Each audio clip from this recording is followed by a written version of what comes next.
Hi everybody.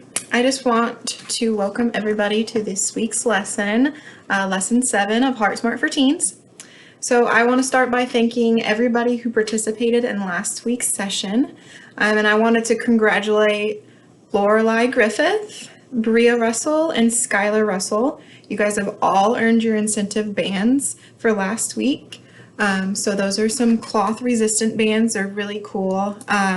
Instead of the rubber ones that always ride up on your legs, these will stay in place, and you guys can use them to do all kinds of different workouts. So if I did not say your name and you completed last week's video and workouts, please have your parents get in contact with me or with Kat at Beyond the Bell, and we'll have those incentives ready for you guys to pick up this week, at the end of this week at the Beyond the Bell location. So first, I want to go over your guys' physical activity and food diary that you guys received, your little journal. I want to make sure you guys are still keeping track of everything that we told you to write down what you've eaten a day, how much physical activity you're getting, no matter how big or small that physical activity is. It could be walking the dog, it could be washing your parents' car, and of course write down that workout that we're telling you to go look up after this video from Athletes for Hope. Make sure you write that one down. Write everything down that you think is physically active, so you can compare what you have been doing in the past and what you work up to, so you can track your progress on everything. All right, and it's really important to write everything down too, so you guys can reach those goals that you set a few weeks ago, and your physical activity goal that you set. So make sure you're also writing down how many steps you guys are getting in a day from the Fitbit that you guys received the very first week of the program. All right, so we're gonna move on to the snack portion of this. So if you guys remember in last week's video, I told you girls that I'll be giving you 3 healthy snack ideas, 1 milk idea, 1 cheese idea, and 1 yogurt idea. So including dairy, a dairy snack in between meals is a healthy way to keep hunger in check and stay energized throughout the day. Staying energized is important because you don't want to feel crummy when you're going to work out. So together, milk, cheese, and yogurt provide a unique nutrient package of 9 essential nutrients that help Americans improve overall diet quality. So enjoying 3 servings a day can also help maintain a healthy weight, which is very important too. So here are this week's snack ideas. So the first one is called a graham dunk. So you can literally just dip a few graham crackers in some low-fat milk, and that'll be a nice little tasty treat for you guys. The next snack idea, which is the cheese idea, is cherry tomato crunchers. These sound really good. I'm actually going to try these. So top wheat crackers with reduced fat mozzarella cheese and cherry tomatoes. So it's like a little cracker with some cheese and a cherry tomato. That sounds super good. And then the last one is your yogurt idea, and that is honey fruit dip. So this is super simple, and I never would have thought of this, but I'm definitely going to try this too. So you mix fat-free yogurt with a dollop of honey for some sweet fruit dip. So instead of just eating fruit by itself, you'll have a nice little dip to dip it in. And you can pick any kind of fruit. I would probably pick strawberries or apples, maybe kiwi, something like that. All right, so now we are going to head into today's discussion. So today's topics are risk factors for heart disease and healthy heart habits. So make sure you girls are paying attention to all of these because it's very important, and I'm going to go over a couple questions for you guys when we go over these 2 different things. All right, so first we are going to go over the major risk factors for heart disease. So pay attention very closely to these because, like I said, there's going to be a couple questions after I'm going over these. So, major risk factors for heart disease. Number 1 is heredity, including race. So children of parents with heart disease are more likely to develop it themselves. African Americans have more severe high blood pressure than Caucasians and a higher risk of heart disease. Heart disease risk is also higher among Mexican Americans, American Indians, Native Hawaiians, and some Asian Americans. This is partly due to higher rates of obesity and diabetes. Most people with a strong family history of heart disease have one or more other risk factors. Just as you can't control your age, your sex, or your race, you can't control your family history. Therefore, it's even more important to treat and control any other risk factors you have. The next risk factor is tobacco smoke. This is something I'm very passionate about. This is actually my job here at the health department is tobacco control and tobacco cessation. So if you guys ever need any help with quitting tobacco or anything like that, please feel free to reach out to me and I will help you the best of my ability. So back to tobacco smoke as a risk factor for heart disease. Smokers' risk of developing coronary heart disease is 2 to 4 times of that of non-smokers. So that's something that's very important. If you guys remember, you took a pre-test at the very first class. There will be a post-test, and that is one of the answers on the post-test. So there you go. Cigarette smoking is the biggest risk factor for sudden cardiac death. Smokers have about twice the risk of non-smokers. Cigarette smoking also acts with other risk factors to greatly increase the risk for coronary heart disease. People who smoke cigars or pipes seem to have a higher risk of death from coronary heart disease and possibly stroke, but their risk isn't as great as cigarette smokers. Exposure to other people's smoke increases the risk of heart disease, even for non-smokers. So it's super important that you're staying out of that secondhand smoke. If you are not a smoker and you're around people who are smoking, try to keep your distance. All right, moving on to the next one. High blood cholesterol. As blood cholesterol rises, so does the risk of coronary heart disease. When other risk factors such as high blood pressure and tobacco smoke are present, this risk increases even more. A person's cholesterol level is also affected by age, sex, heredity, and diet. All right, the next risk factor is high blood pressure. So high blood pressure increases the heart's workload, causing the heart to thicken and become stiffer. It also increases your risk of a stroke, heart attack, kidney failure, and congestive heart failure. When blood pressure exists with obesity, smoking, high blood cholesterol levels, or diabetes, the risk of heart attack or stroke increases several times. All right, the next one is increasing age. So obviously getting older. So 84% of people who die of coronary heart disease are 65 years old or older. At older ages, women who have heart attacks are more likely than men to die from them within a few weeks. Okay, the next one is super important, physical inactivity. So that means not being physically active. So this is the whole reason we're kind of doing this class, to get you girls physically active so you guys don't have these problems later down the road. So physical inactivity. An inactive lifestyle is a risk factor for coronary heart disease. Regular, moderate to vigorous physical activity helps prevent heart and blood vessel disease.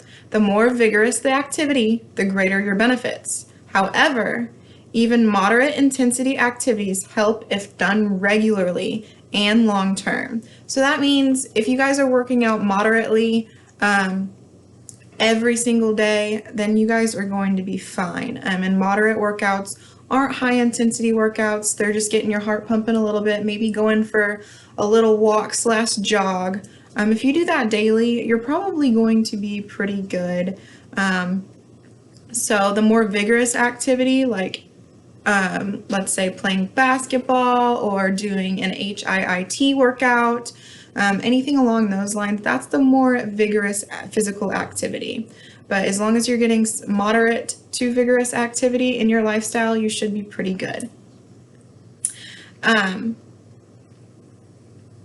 let's see, exercise can help control blood cholesterol, diabetes, and obesity, as well as help lower blood pressure in some people. Okay, the next risk factor is obesity and being overweight. People who have excess body fat, especially if a lot of this is at the waist, are more likely to develop heart disease and stroke, even if they have no other risk factors. Excess weight increases the heart's work, so it makes your heart work harder than it should have to. It also raises blood pressure and cholesterol, also triglyceride levels, and lowers HDL, which is the good cholesterol levels. You'll figure that out in a little bit. We'll go over the good and bad cholesterol levels. It can also make diabetes more likely to develop. Many obese and overweight people may have difficulty losing weight, but by losing even as few pounds as 10 pounds, you can lower your heart disease risk. So as little as 10 pounds, if you're getting that off of your body, that is helping your heart out a ton.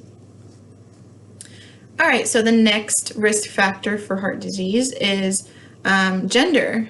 Males are actually more likely to develop this. Men have a greater risk of heart attack than women do, and they have attacks earlier in life. Even after menopause, when a woman's death rate from heart disease increases, it's not as great as men's. The next risk factor is diabetes. So diabetes seriously increases your risk of developing cardiovascular disease. Even when glucose levels are under control, diabetes increases the risk of heart disease and stroke, but the risks are even greater if blood sugar is not well controlled. So if you have diabetes and you're not taking good care of yourself and you're not watching that blood sugar, your risk for this is even higher. About 3/4 of people with diabetes die from some form of heart or blood vessel disease. If you have diabetes, it's extremely important to work with your healthcare provider to manage it and control any other risk factors you can. All right, so that is all the risk factors, and now I want to go over these risk factors and organize them into risk factors that cannot be changed and into risk factors that can be changed or modified, treated, or controlled. So some of the major risk factors that can't be changed are obviously your heredity, your race. You can't change that. And number 2 is increasing age. You can't help it that you're getting older, so that's something you can't control. And then number 3 is gender. Obviously, you can't change that. So that's just something, if you're a male, you're more likely to develop coronary heart disease. So these are much smaller. There's only 3 that cannot be changed, while there are 6 that can be changed. So what are the major risk factors that can be modified, treated, or controlled by changing your lifestyle or taking medicine? Number 1 is tobacco smoke. So you don't have to smoke. That's your choice. So that is one thing you can knock off the list to not get you at more risk for having this disease. Number 2 is high blood cholesterol. That can be controlled with medicine by going to your physician. Number 3, high blood pressure. That is something that also can be controlled if you are taking your medicine correctly and you're eating correctly. Number 4 is physical inactivity. That can be changed, and that's why we have you girls in this program right now. We're trying to get you as active as possible so you guys get that physical activity in. It really is important that you get at least 30 to 60 minutes a day. We would really love for you girls to get in 2 major workouts per day, one today on Tuesday and then another on Thursday, picking from that Athletes for Hope YouTube channel. Number 5 is obesity and overweight. So that is something that can be managed and controlled. And then number 6 is diabetes. So that can be managed with medicine and controlled as well. So the main thing there is just showing you guys that there are so many risk factors to this disease that you can take control of and you can get on top of when you guys are younger now. So you don't have to worry about those things in the future. All right, so we're moving on, and we'll just go ahead and go on to the next section. So there are certain health measurements you need to know to determine your risk for heart disease. Knowing what your numbers are and what the recommended values are can help you identify what you need to change. The following numbers are important health measurements to know. So these are some things that you can get taken at the doctor's office. Total cholesterol, then LDL, which is bad cholesterol, and then HDL, which is good cholesterol, and triglycerides. So those are all things that you can have taken at your doctor's if it's something you're concerned about, as well as blood pressure, fasting glucose, body mass index, and waist circumference. So those are all things that those are important to keep track of and so that you can stay healthy. So now I'm going to go over a few healthy heart habits that I want you guys to take into consideration to stay healthy. So number one is exercise for 30 to 60 minutes most days, if not all days of the week. This is something we're really striving for you guys to push towards. Like I said, the activity does not have to be vigorous activity. You guys can be riding a bike, going outside, playing for 30 minutes. That is physical activity. Washing your mom's or dad's car, or washing anybody's car, mowing the lawn, anything like that. As long as you're getting out and moving and getting up off the couch and stop playing video games and get off your phone for a minute and go outside, or even clean around the house, that is considered moderate or mild physical activity.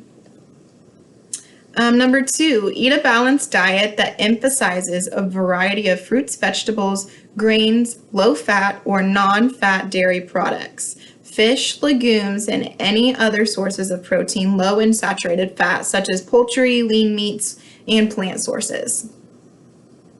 And then obviously avoid or reduce obesity. Don't smoke. That is one thing that is super important, guys. Just please do not smoke or vape or anything like that. That is really going to hurt you in the long run. It may seem cool now, but I promise it's not cool once you get older. The next one is to identify and treat diabetes, and then identify and treat high blood pressure. Okay, so now we are going to move on to target heart rate. So this is something that I learned myself while going over this lesson. So it's something that I find kind of cool, and I'm excited to share this with you guys. I'm actually going to start paying attention to this when I'm working out, and I hope you guys do too. So now we're going to talk about our target heart rate and how to find it. Your target heart rate is a range of numbers that reflect how fast your heart should be beating when you exercise. So think of it as the sweet spot in between not exercising hard enough and over-exercising. So now I want you all to grab a pen and a piece of paper because we're going to calculate your target heart rate. So follow along with me. This might be kind of hard, but I'm going to try and explain it as well as I can, but I am not a mathematician, so I will do my best. All right. So first we are going to start with the number 220 minus your age. So right here. All right, so I put, oh, is this backwards for you guys? All right, so 220 minus my age is 25. So that equals 195. So 195 is my maximum heart rate. So that is when I will start feeling like I can't go any harder. My heart's just beating out of my chest, and that is my maximum heart rate, and it probably shouldn't go over 195. It's going to be different for all of you because you guys are not all 25, obviously. None of you are 25. So remember to take that 220 minus your age equals your maximum heart rate. Okay, so that is the first step. So now we are going to take your maximum heart rate, which mine is 195. We're going to take that times 0.50, which is 50%.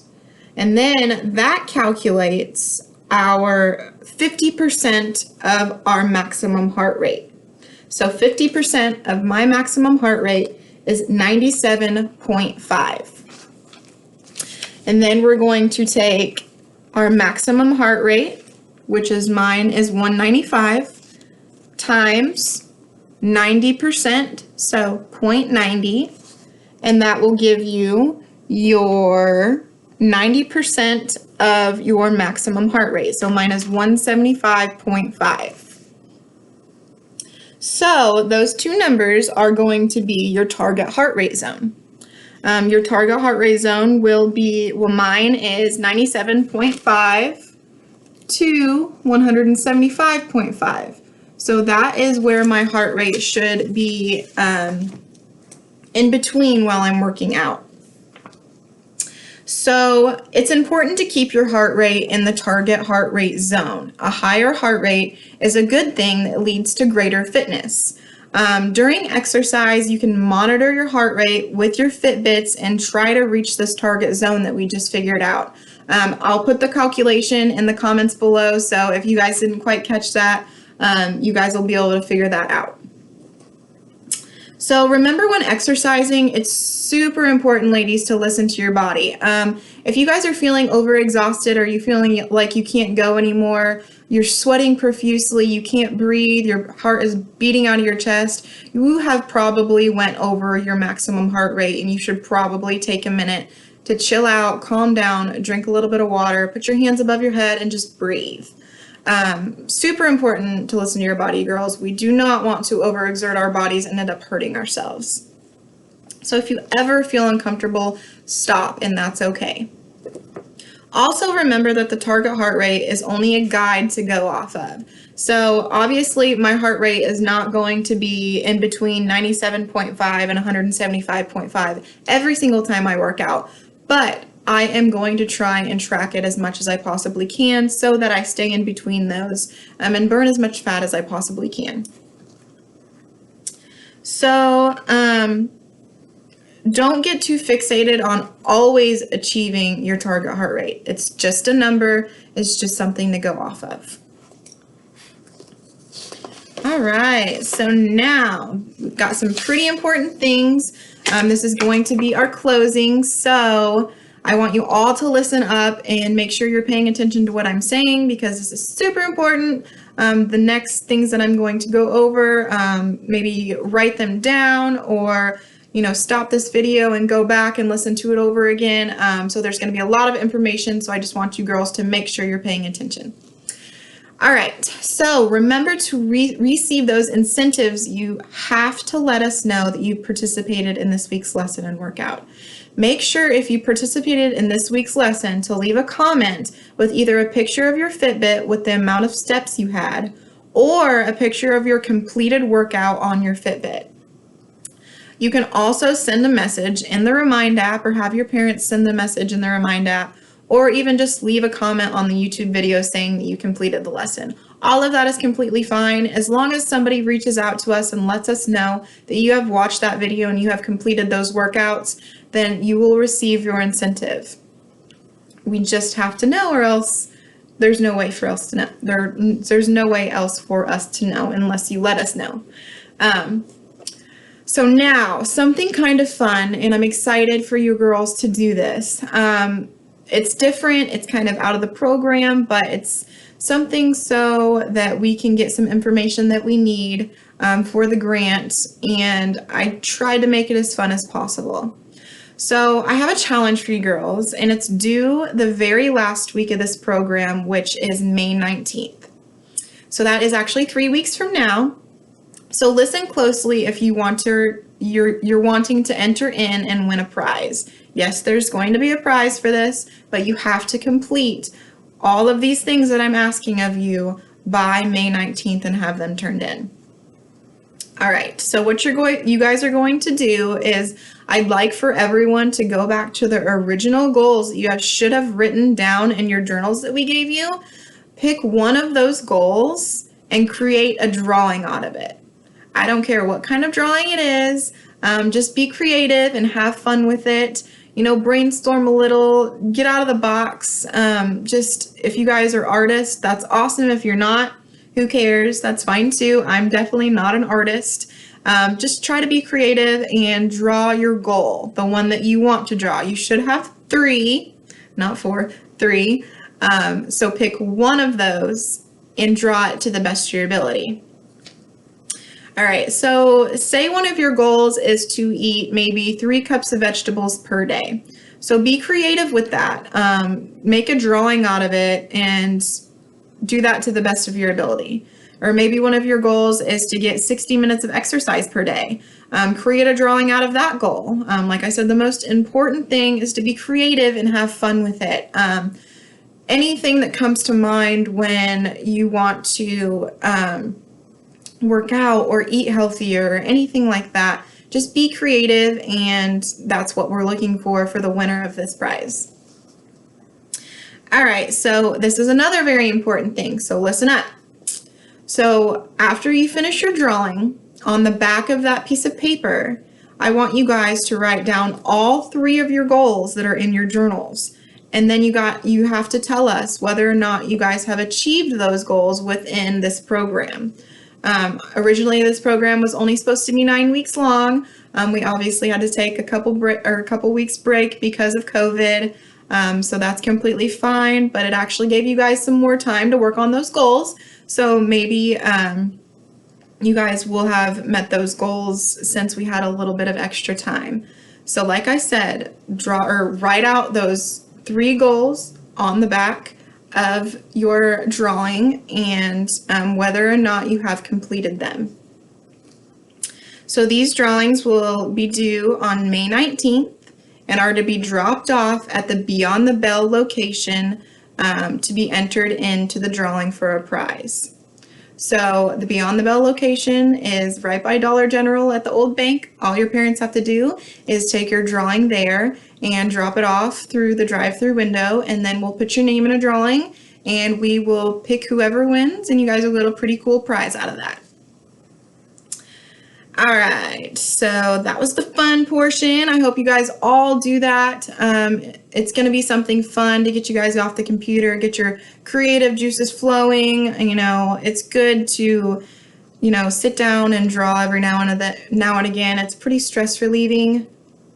So I thought that would be fun for you guys. So now I want everyone who just watched this video to head over to that Athletes for Hope channel and pick out a workout to do. So right after this video, go to that YouTube channel, pick a video, and get your butt moving. All right, so I will have that link to the Athletes for Hope video down at the bottom in the description box. And I hope you all enjoyed this lesson and have a great rest of your day. So stay safe, everybody. Remember to make healthy choices every day, to try and exercise every day, and just have fun. Try not to be couch potatoes. I know it's super easy right now, but do your best to get your bodies moving because that's super important, especially when you girls are so young right now. So everybody have a great day, and I will see you guys next week.